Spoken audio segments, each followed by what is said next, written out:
What's on, yo? Welcome back to the YouTube channel. Yesterday via Instagram we asked our followers what trick they'd like us to do next for a tutorial, and the most popular answer was blunt kickflip on a ramp, so that's the one I'm going to be doing today.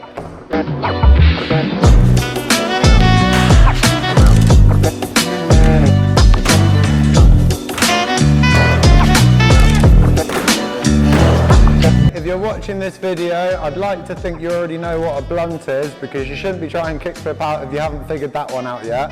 But a blunt flip is basically when you come out of the ramp with all four wheels, you stall it on the top, on the coping on your tail, and then you do a kickflip on the way back in, land in the ramp, and ride away. In order to do the blunt flip, there's a few different moves that you want to get down before you even start trying it. The first one is obviously blunt fakie. If you haven't checked out our blunt fakie tutorial, watch that first. The second one is obviously kickflip. We haven't done a tutorial on kickflips on the ramp, but if you can kickflip on the floor, it's very similar. So start practicing it on the ramp, and the higher you can get it, by the time you're near the top, then the blunt flip is the next step for you. And the third one may not seem like it's important, but you want to have really solid tail stalls, and you'll find out why later on in this video. So the first thing we're going to be going over in this tutorial is the foot positioning. Like any flip trick, you need to make sure your feet are in the right spot for it, or you're not going to be able to get the right motion to make the board do what you want it to do. So the foot positioning is the same as the kickflip tutorial. Your front foot's pretty much just behind the bolts at a good angle, so you're ready to flick off. And your back foot is going to be right in the middle of the tail on your toes, and your heels, you want them both pointing inwards with your toes pointing outwards.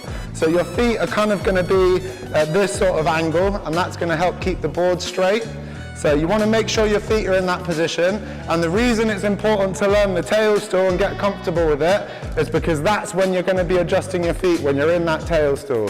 So if you're trying this blunt flip on a ramp, you need to use both sides. You can't just get your feet ready down here and expect to be able to do it straight away.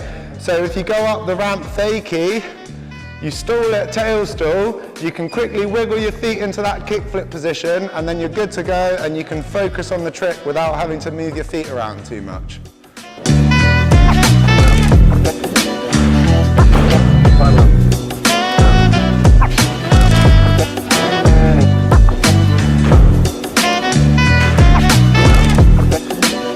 So next thing we're going to go over is the approach. So for the approach, it's very similar to the blunt fakie. You want to get your speed just right so that you just make it over with your back wheels. If you go too fast, then you're going to end up either flying out of the ramp, or you're going to get stuck on the top deck with your board too much of an angle like this. It's virtually impossible to bring that back in without using your hands. So if you go a little bit slower, if that keeps happening, you want to try and keep your board completely vertical, because that's going to help you flip it and bring it back into the ramp for the landing. If it's flat, it's going to come straight back in as soon as you pop it.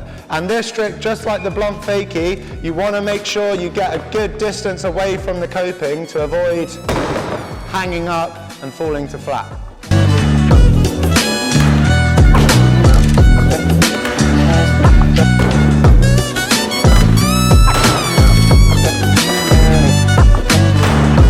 This is a trick that we like to call a one-panel trick, and that basically means you're going to be doing it dead straight.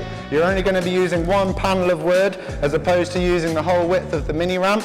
So that means firstly you're going to come in dead straight. You're not going to be coming in at an angle because you don't want it to slide, you want it to stall. And to do that, you also want to make sure your arms are completely locked by your sides, because the minute you start turning your upper body, your board's going to start turning as well. And that's really going to affect it in a bad way. You want to keep it nice and straight, and you'll feel a lot more balanced.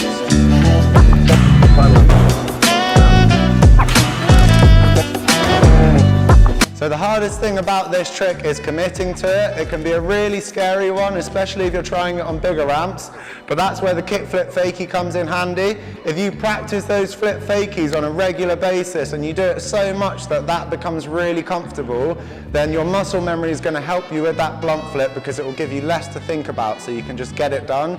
It does take a big level of commitment to get this trick down, but if you're already stalling it and getting it to flip, then you've just got to try and commit to a few, get your feet back on the grip tape, because as soon as you start landing them, that fear will start to go away and it will get a lot easier.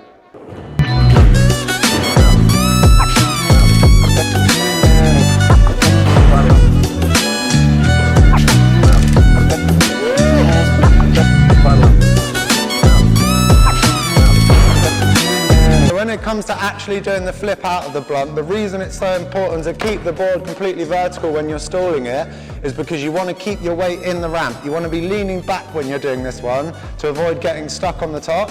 Another thing you want to think about is doing it quick. So the second you're on it, you already want to be popping and flipping to get off it.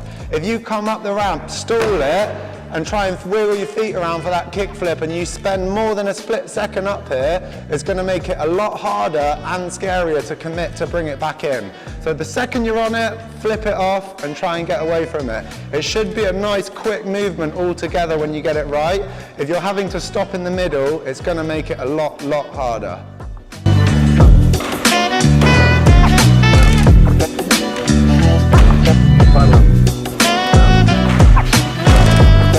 Leaning back is also going to be very helpful for landing this trick, because the last thing you want is to do a perfect blunt flip, but then because you're leaning forward, the board does this and just shoots out from underneath you. So if you land leaning back, then you're going to have all of your weight over the board and you're much more likely to land it and ride away.